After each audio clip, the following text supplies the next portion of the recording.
সেই কখন থেকে হাঁটছি। আর কত দূর প্রজাপতি? এই তো এসে গেছি। ওই তো ডাইনি প্রেমলতা। এতক্ষণে এলে? তোমাকে তো মধু আনতে বলেছিলাম, সেটা কোথায়? মধু নিয়েই আসছিলাম, হঠাৎ সব মধু পড়ে গেছে। আমাকে এই মেয়েটা উদ্ধার না করলে আমি তো সেখানেই চাপা পড়তাম। তাহলে বিয়েতে আসা অতিথিদের আমি কি দিয়ে মিষ্টি মুখ করাবো? এখন কি হবে? এখন জ্যৈষ্ঠ মাস, এখন কি আর মধুর অভাব? সে ঠিক জোগাড় হয়ে যাবে। তোমার বিয়ের জোগাড় হলো? বর কোথায়? আসেনি এখনো? সে তো আমি ধরেই নিয়ে এসেছি। দেখো না, বনের কোনো পশু পাখিরা কেউ এখনো আসেনি। ব্রহ্মদৈত্য না এলে তো বিয়ে শুরুই হবে না।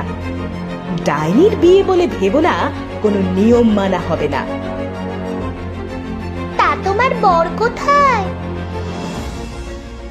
ওই যে দূরে গাছের সাথে বেঁধে রেখেছি, নয়তো তো পালিয়ে যাবে। ওকেই তোমার এত পছন্দ হলো? গিয়ে দেখি তো। এসো বন্ধু।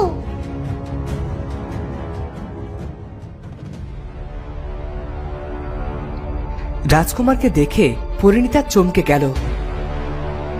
স্বামী, তুমি এখানে? ওই ডাইনি আমাকে জোর করে এখানে ধরে নিয়ে এসেছে। আমাকে এখান থেকে উদ্ধার করো পরিণীতা। আমি তোমাকে খুঁজতে না এলে কি যে হতো। প্রজাপতি, ইনি আমার স্বামী। আমার স্বামীকে নিয়ে আমাকে গৃহে ফিরতে হবে। তুমি আমাকে সাহায্য করো।